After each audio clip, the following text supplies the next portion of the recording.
Hello বন্ধুরা, আজকে আমি একটি নতুন আপডেট নিয়ে চলে এলাম। তোমরা দেখছো ইনফরমার বাপি। তা আমার চ্যানেলে যারা প্রথম তারা অবশ্যই আমার চ্যানেলটি সাবস্ক্রাইব করো। তা দেখে নেবো কী আপডেট রয়েছে আশাকর্মীদের জন্য। না, আশাকর্মীরা বর্ধিত পারিশ্রমিক পাবেন জানালেন স্বাস্থ্যমন্ত্রী নাড্ডা। তোমরা দেখতে পাচ্ছ এখানে না কী আপডেটটি রয়েছে।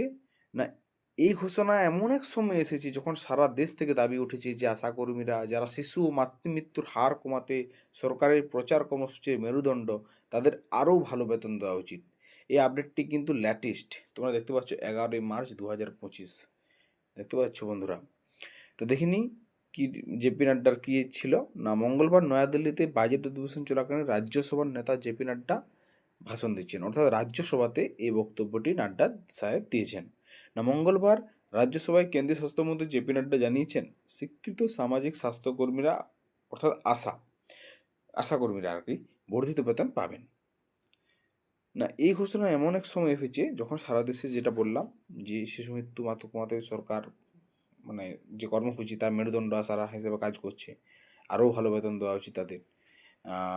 না, কী বলছে না, জাতীয় স্বাস্থ্য মিশনের আওতাধীন সর্বোচ্চ নীতি নির্ধারণী প্রতিষ্ঠান মিশন স্টিয়ারিং গ্রুপ গত সপ্তাহে এক সভায় আশাকর্মীদের প্রণোদনা বাড়ানোর সুপারিশ করেছে এবং সরকার এটি নিয়ে এগিয়ে যাবে, মিস্টার নাড্ডা উচ্চকক্ষকে জানিয়েছেন।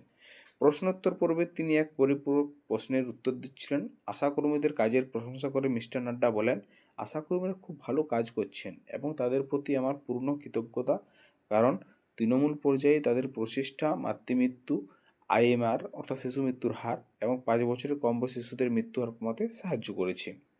কেন্দ্রীয় স্বাস্থ্য মন্ত্রকের কাছে কেরালা সরকারকে বকেয়া পাওনা সম্পর্কে আরেকটি প্রশ্নের জবাবে মন্ত্রী বলেন, কেরালা সরকারের ক্ষেত্রে ভারত সরকার তার সমস্ত প্রাপ্য পরিশোধ করেছে, কিন্তু ব্যবহারের সার্টিফিকেশন এখনও আসেনি। যখনই সার্টিফিকেশন আসবে আশাকর্মীদের এবং কেরালা রাজ্যকে সে অনুযায়ী অর্থ দেওয়া হবে, কিন্তু এই মুহূর্তে আমাদের অংশ আশাকর্মীদের এবং সরকারকে দেওয়া হয়েছে।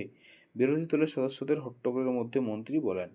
ইতিমধ্যে কেরালায় কংগ্রেস নেতৃত্বাধীন ইউনাইটেড ডেমোক্রেটিক ফ্রন্ট যেটা ইউডিএফ এর সাংসদরা সংসদে বিক্ষোভ করেছেন আশাকর্মীদের সম্মানে 21,000 টাকা উন্নীত করার জন্য এবং তাদের অবসরকালীন ভাতা 5 লক্ষ টাকা পাওয়ার দাবিতে।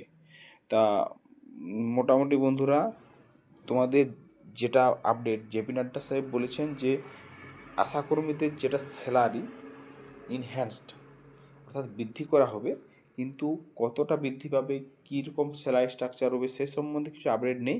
খালি বলেছে যে বর্ধিত বেতন দেওয়া হবে। তারপরে আমরা জানতে পারবো কী আপডেট রয়েছে, সেটা হয়তো পরে কেন্দ্র সরকার থেকে জানিয়ে দেওয়া হবে। তা এই ছিল আজকের আপডেট। তা দেখা হবে পরের ভিডিওতে। জয় হিন্দ।